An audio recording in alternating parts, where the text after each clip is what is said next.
صوم عاشورہ ہے، عاشورہ کا روزہ، پہلے یہ فرض تھا، پھر رمضان کے روزے پر آنے پر یہ روزہ مستحب ہو گیا، ورنہ پہلے فرض تھا۔ رات کا قیام تہجد بھی پہلے فرض تھی، پھر 1 سال کے بعد اس کو نفل کر دیا گیا۔ اسی طرح صوم عاشورہ پہلے فرض تھا۔ یہود یہ روزہ رکھتے تھے کیونکہ، اور یہ روزہ فرعون سے نجات کے شکرانے میں رکھا جاتا تھا۔ آپ نے دیکھا کہ یہود روزہ رکھتے ہیں، یہ کیوں رکھتے ہیں؟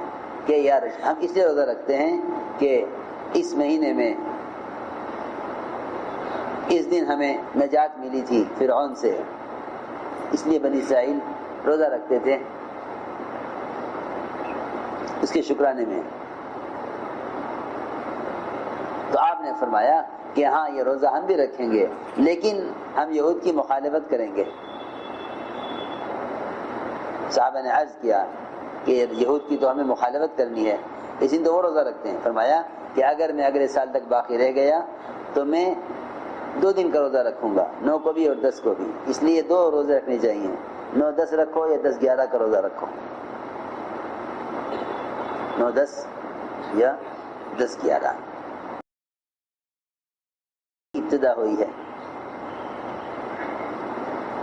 انسانیت کی، ابتدا آدم علیہ السلام میں روح پھونکی گئی ہے، وہ اسی دن سب سے پہلا کام یہ ہوا کہ آدم علیہ السلام کے پتلے میں روح ڈالی گئی، اور ابراہیم علیہ السلام کی پیدائش بھی اسی دن ہوئی، اور موسیٰ علیہ السلام کو ان کی قوم کو نجات فرعون سے اسی دن ملی، اور یوسف علیہ السلام جیل سے اسی دن نکالے گئے، اور ادریس علیہ السلام کو ورفعناہ مکان علیہ، رفعناہ مکان علیہ یعنی ادریس علیہ السلام کو اونچے مقام پر پہنچایا، یعنی جنت میں۔ سورج کی تپش کو کم کرایا تھا دعا کرا کے کہ فرشتہ جو سورج پر مسلط متعین ہے وہ اس کی گرمی کو کیسے برداشت کرتا ہوگا جب اتنی دور رہنے والے انسان اس کی گرمی سے پریشان ہیں۔ اللہ سے دعا کی کہ اللہ اس فرشتہ جو تو نے سورج سے متعین کیا ہوا ہے اس سے گرمی کو کم کر دے۔ اس دن فرشتے نے محسوس کیا کہ آج مجھے سورج کی گرمی تپش کم محسوس ہو رہی ہے۔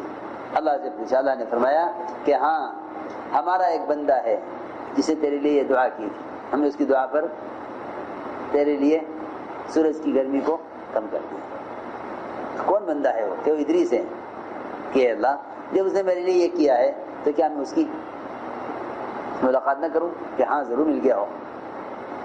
آئے تو ادریس علیہ السلام کہ بھئی بات یہ ہے کہ میرا بھی یہ کام کر دو، کہ کیا؟ کہ سیر کرا دو ذرا جنت دوزخ۔ چلیے لے گئے کہ پہلے جنت دیکھیں گے؟ نہیں، پہلے جہنم دکھلاؤ، پہلے جہنم دکھلاؤ پہلے۔ کہ چلو جی پہلے جہنم دیکھ لو۔ پہلے جہنم دیکھی، پلسرات دیکھا، پھر جنت میں گئے، جنت میں ساری جنتیں دیکھی، میری کون سی ہے کہ یہ آپ کی جنت ہے، اس میں داخل ہوئے، لگا اچھا تم جاؤ، اب تم جاؤ، چھٹی تمہاری، ہم تو یہاں رہیں گے۔ کہ نہیں، یہاں آپ کیسے رہیں گے؟ یہ کیسے نہیں رہیں گے؟ اللہ نے فرمایا ہے جو جنت میں داخل ہو جائے گا وہاں سے کبھی نکالا نہیں جائے گا۔ فرشتے نے کہا اللہ نے یہ بھی تو کہا ہے وَإِن مِّنكُمْ إِلَّا وَارِدُهَا كَانَ عَلَىٰ رَبِّكَ حَتْمًا مَقْضِيًّا، یہ بھی تو کہا اللہ نے۔ تو ادریس صاحب نے کہا اسی لیے تو پہلے جہنم ہو کر آیا ہوں، وہاں سے اس لیے گزر کے آیا ہوں۔ ہم تم یہاں سے جائیں گے نہیں۔ اللہ نے فرمایا چھوڑ دو میرے بندے کو۔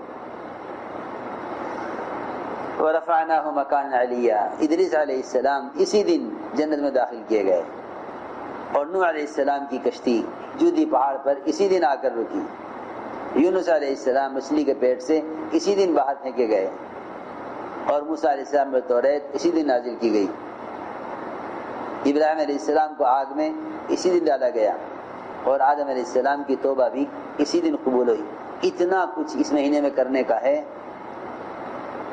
کہ رمضان کے بعد سب سے افضل مہینہ وہ محرم کا ہے، کیونکہ اللہ کا مہینہ ہے۔ شہر اللہ اس مہینے کے ساتھ اللہ کی نسبت ہے، شہر اللہ المحرم۔ بہت بہت نیکی کمانے کا مہینہ ہے، مگر جہالت نے اور بدعتوں نے اور پچھلوں کو دیکھ کر عمل کرنے والوں کے عمل نے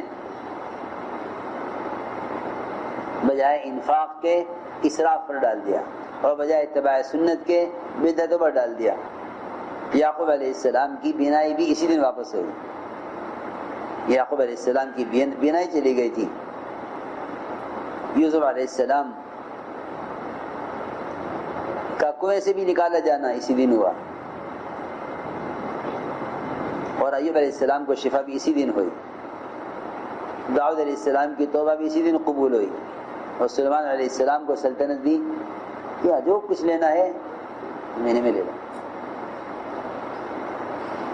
جو کچھ لینا ہے اس مہینے میں لے لو، اس دن لے لو۔ قیامت کے دن کا قائم ہونا بھی یہی اسی مہینے میں ہے، قیامت اسی مہینے میں قائم ہوگی۔ حضرت عمر کی شہادت بھی اسی مہینے میں ہوئی ہے، اسی دن ہوئی ہے۔